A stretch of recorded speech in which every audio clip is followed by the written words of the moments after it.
Hey, welcome back to On This Hill, a podcast of Church on the Hill. We are one church in two locations, but one thing we don't talk about a whole lot, Bruce, is, we're in two locations, but we're also kind of a two-pronged ministry in that we have the church, but there's also Crosshill Christian School. Yep, two major ministries under one roof. One is our the church community, the COTH community, and then the school community. And both are fun to have around, but they're very different in the way they operate and different resources and a different vibe, that's for sure. Yeah, you just got here, but I've been here all morning, and we just had a fire drill. And to see all the kids pour out of this building, and then there's 500 kids out in the grass, for the fire drill, you realize, man, there's a lot happening at Church on the Hill on a Monday, Tuesday, Wednesday, Thursday, Friday, when you might not think of, most of people, I think, attend church on a Sunday and then don't think about it again until the next Sunday. But there is never a day that something, there's just always something happening here. Drop in midweek sometime. It's a totally different environment. Yep. And it's great use of our building. 6 days a week, our building is used, but it also wears out quicker too. Yep. Fire drills. I lived for fire drills when I was in school. Did you? I loved the fire drills. It's like, hey, we get to all go out and sit in the grass. And then you'd run away. I need adult fire drills. That's another conversation. All right, well, let's jump into our questions. We had a few. We're only going to get to maybe two of them today, but the first one we want to tackle is this. I find it interesting, and so I was kind of insisting. We got to talk about this. It is, do you guys have pastor mannerisms that carry over into other parts of your lives, like a pastor voice that you've developed over time or anything? Just curious. I love that. Now, you probably think I'm putting on a pastor's voice right now, but I actually just have a cold. Yeah. Effects, right? Special effects. Cue the reverb here as we start talking. But I think people are... Wizard of Oz. Yeah. There is a thing that happens, I'm sure this happens to you, when someone doesn't know you, and you're on an airplane or you're in town, and they ask, hey, what do you do for a living? Yeah. There's always that moment of choice where as soon as I tell them. If I tell you I'm a pastor, it's going to change the dynamic of the rest of this conversation because you're going to be like, oh, did I cuss or something? Or no, I hate Christianity, or I love Christians. I've got a million questions for you as a pastor. Yeah. And they wonder, are you a real person, or is who you are in the pulpit who you are at home, and what does that look like? So. Yeah, I had an individual not too long ago who was in church. He was, he wasn't a believer, which is fine. We were in a meeting together, and we were talking, and he started asking me. He knew I was a pastor, but he said, "Well, what do you do exactly?" I said, "Well, variety of things." And he said, but I think he was curious about Sunday. He said. But do you get up, in front of people and kind of talk on a Sunday? I said, yeah. That's kind of it. It's part of the gig. And he said, really? Well, what do you talk about? I said, well, talk about the Bible and how it applies to, our human condition and so forth. But I think he was a very, he was a very learned guy. He was a smart guy and educated. But I think it was beyond his imagination to think that a group of adults would sit in a room and study the Bible together. Kind of wild. Different worlds. I think about this a lot because you've raised two boys. I've raised two girls. I mean, I say raised. They're 20 and 21 now. Still kind of working on it. And as anybody, not just a pastor, but everybody has a forward-facing persona. Right. This is the person I project myself to be. I want people to think of me in a certain way, and so this is how I present myself. In this context. But then there's the person you really are. And for a pastor or anyone who might be in leadership, more people see who you present yourself to be. So on a Sunday, we're presenting Jesus, but they're seeing us. Right. Yeah. And I'm presenting myself to be something. But when I go home, my wife and kids see the real me. And if those two things aren't the same, that's hypocrisy. And I may keep my ministry, but more than likely lose my family if those don't jive, if those aren't connected and real. And so I'm passionate about, as much as is possible, being transparent and being real. I know some of those words have almost become burned, authentic or relevant. But I think we really want to be as authentic as absolutely possible, as real as we can possibly be. Not say that I am, I don't believe in getting angry, then go home and get angry. I believe in patience and go home and have no patience for my family. I think that incongruency, is one of the things that has been super destructive in the lives of, families of pastors and children and so forth. They grow up because they kids are very adept at Very. seeing. Yeah. Dad's one way here, but he's another way there, and those two things don't seem to go together like the example. But Yeah. but I think that when they do come together, when they are congruent, it's a powerful testimony because Right. better for better, worse, ugly or not, what you see is what you get. I'm flawed, I guess. And I think there's a pressure on leaders to be without flaws or to be perfect or to have it all together, especially in an Instagram culture where you want to airbrush or edit every picture so there's no flaws, there's no warts, there's no anything. But it's ironic that the gospel, in effect, really speaks to trying to get men and women to be authentic, to be who they are. That's called humility, right? To be known for who I am. And pride is the opposite, is to maintain some kind of facade to self-protect or to self-exalt. And so that congruency thing is powerful. Yeah. Yeah. And speak one more time maybe to the question, just do you have pastor mannerisms? I would say also anyone who has a role to fill is going to have mannerisms, right? And especially in speaking, we have quirks or mannerisms or Pastoral things, twitch. things that we do there he goes. that come up. I mean, I think I can do a pretty good Bruce impression. I won't do it now, but I think I can do a pretty good Bruce impression. You could probably do a pretty good. Oh gosh, there's things the that satire's unlimited. I'll do over and over again, and then I'll watch myself for some reason, like have to watch a sermon to review it and go, oh man, I did that thing I always do. So I think some of that stuff just it's just who you are. It's the way you talk. A certain word I use too much, or a way that I gesture with my hands as I put my hands in my lap. I think some of the maybe for me the importance is distinguishing style from content. I think everybody has a style. Everybody has a style of conflict, a style of communication, a hairstyle, whatever. But what really counts, all those things are exterior for the most part. It's what carries the message. But what counts is do we live the content? Do we apply the content? Is the content true? I just had this conversation with some of our younger ministers the other day, talking about style as far as like dress and how we look and how we present ourselves, and saying, I do not believe that Jesus cares if I have a collared shirt on or wear a baseball cap or wear it backwards or have a sleeveless shirt, or I don't think any of those things matter. But they do matter to people who are watching you. Right. They matter to them. Yeah. And my job as a minister is to be as unoffensive as possible in my person. To lower the barriers. Because the gospel is going to be offensive enough. The gospel is going to offend people. So if they can say, I'm going to tune you out because I don't like the loud shirt you're wearing, then I've done something wrong. Now, I can't ever just keep all the offenses away, because someone might say, like, oh, I can't believe you have horizontal stripes. That's the worst thing to have on camera. Sorry, David. But hey, I'm not going to be able to get rid of everything, and I can't worry about that. But I want to become as transparent as possible so people can see through me to the gospel. Yeah. That's one of our core values here at Church on the Hill, is that we want to lower the cultural barriers, the barriers that prevent people from hearing the truth, from experiencing the gospel. Yeah. And I think that's what a lot of barriers or styles are. They're cultural styles. Yep.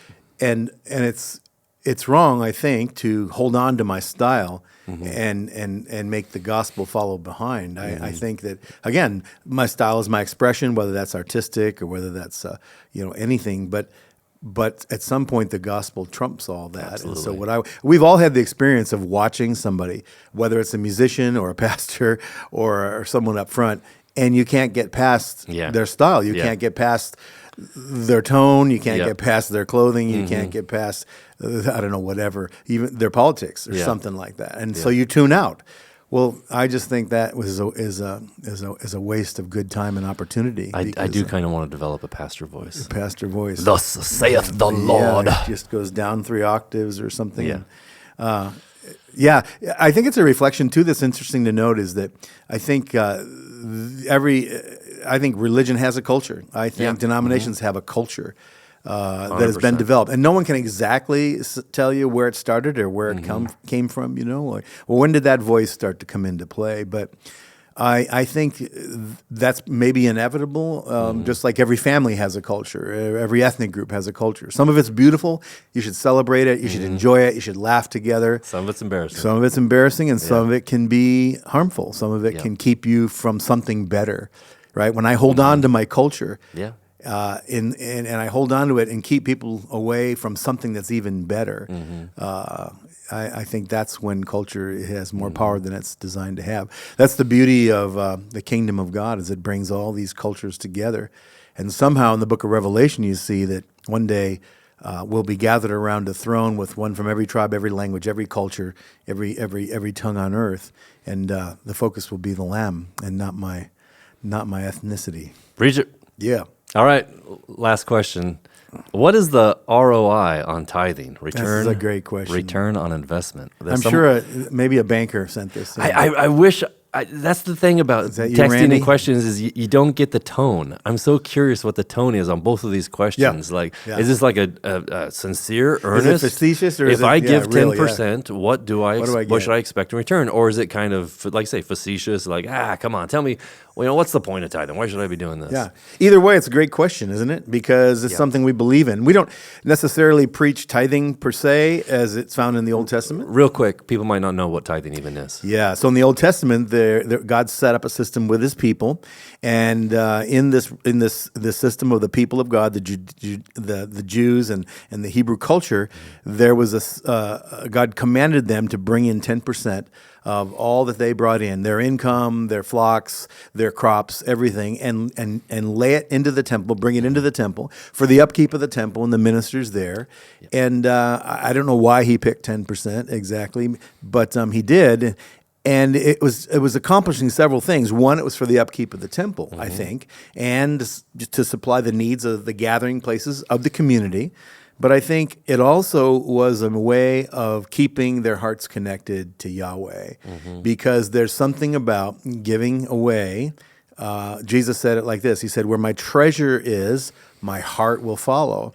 So if my treasure is all downtown in the bank, you're going to find my heart, camping outside. Okay, so you've mostly talked about the Old Testament. Is it even a New Testament practice? Should we be tithing, or is that the law? Yeah, so my response would be, and maybe I'll get some pushback, that I think it is an Old Testament practice. But the New Testament is full of references that call us to be a people of generosity, right? Because we live in a season of grace. Yeah. God's grace has been given to us freely. Right. Also, I think God knows something that we have a hard time figuring out, which is wealth has power. So in the Old Testament, he said to the people, I've given you the ability to create wealth. And at the same time, he said, and I want you to give that wealth away on a regular basis. Not just the temple either, but I want you to give it, because the temple was in charge of not just gatherings and community, but they were in charge of taking care of the poor. They were in charge of the stranger, the foreigner, and so it encompassed a lot of things. I think of it like this: the Old Testament law was not abolished but fulfilled in Jesus. So if you say, like, do we have to tithe as New Testament believers? I don't think you have to tithe. Yeah. But I think it's because it's too low of a bar. Exactly. And so what Jesus did in the Sermon on the Mount is a great example. He would use the law and then say, you say this, I say this, and he would take it even higher. And so tithe 10% is like, oh, easy, 10%. That's a really easy number to figure out. On $10, I need to give one. Done. Right. Generosity, though, is a higher law. Generosity might at times ask for 90% of my $10. I'm like, I don't want to let go of this. Yeah, 10% might be getting off cheap. Yeah, for some so people. True. And it might not be money at all. Generosity might be something completely different. It might be my time, my efforts, my energies to something I don't really want to give to, but here I'm called to be generous with it. So. But there's an interesting thought here. Is sometimes I think we try to have this discussion. You just used a personal pronoun. You said, I'm going to give my money away. I'm going to give my time away. And when you think about it, I mean, I know what you're saying, but when you think about it, if I assume that this is all mine, and well, I'm gonna give God 10%. It's kind of like I'm gonna tip God for His service to me all month long. I just think we've lost a core truth that it's all belongs to God. My bread, my daily bread, my breath, my resources, my everything I own, it doesn't belong to me. It's all on loan to me, and I'm called to be a steward of what I have, what I've been given. Okay. But the question, to try to be fair to them, is what is the return on investment? It's a great question.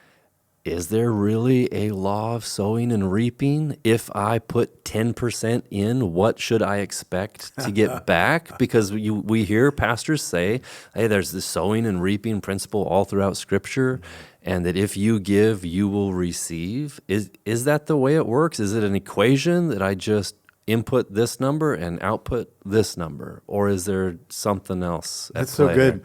there? You know, the image there when you're saying that, I think of a slot machine in Las Vegas. Yeah. Listen, I put in X number of silver dollars, and sooner or later I should get a payback. Yeah. And maybe that's a perverted law. The house always wins. Yeah, the house always wins. But going back to what I was saying earlier, you think about, here's what I deserve. I deserve hell. I deserve eternal judgment. We found something we agree on. Yeah. I mean, You do. When it comes down to it, if I'm honest about it, by grace I've been saved Yeah. through faith. And Paul said, and that not of myself. It is a gift of God. So God's generosity has come in my direction. So what God says is, Bruce or Jason or whoever, that resource that you have, that talent or that money or that whatever, he said, I want you to imitate me. Be imitators of God, it says, dear children. I want you to be generous. So there's a passage of Scripture. It's in the book of Luke, and I think it's Luke 6, excuse me. He's talking about, he said, listen, forgive, Luke 6:37. If you forgive, you will be forgiven. So that seems to imply kind of a sowing and a reaping. Yeah. If you forgive, you're going to be forgiven. And it's interesting that forgive has the word give at its core. I'm going to extend pardon. I'm going to extend relationship. I'm going to let you off the hook, whatever, however you want to describe it. Yeah. If you forgive, you will be forgiven. And then in the very next verse, he says, verse 38, give, and it will be given to you. So Jesus seems to say there's like this reciprocal principle at play. When I'm generous, generosity comes back to me. Now, we're at the motive. Am I going to give to get? Am I going to be generous so that people treat me better? Right. Or am I going to be an imitator of God? And then he says, and not only will it be given back to you, but it'll be given back to you good measure, pressed down, shaken together, and running over. Shaken together, running over, will be poured into your lap. And then this is the last part. For with the measure you use, it will be measured to you. So that, in context, is talking about judging and forgiveness and condemning and pardoning, and that will come back to us. Tithing is financial, but it seems like the principle. I would maybe we could end here. I know we need to wrap this up. But I think a lot about, I know it's an important verse to you too, the parable of the pearl of great price. Yeah. And this pearl merchant finds a pearl that is of greatest value he's ever found. He goes and he gladly sells everything that he has and comes back and buys the pearl. You could say, on one hand, he lost everything. He sold everything that he had. Yeah. But he gained something that he saw was of more value. And I think in tithing, we want to think, if I give this, I get this in return. And we tend to think financially. But we're sowing into an invisible kingdom. Right. We're not trading in dollars for pearls. We're giving our life, our whole life, for kingdom. And sometimes that will look like a physical blessing of some kind. Like, man, I got this. I wasn't expecting it. This is amazing. Look at this car I'm able to drive, or this home that God has blessed me with. And sometimes it doesn't look like that at all. Sometimes it's a peaceful life. It's a joyful life. It's a generous life. There are spiritual returns that can't be monetized in any way.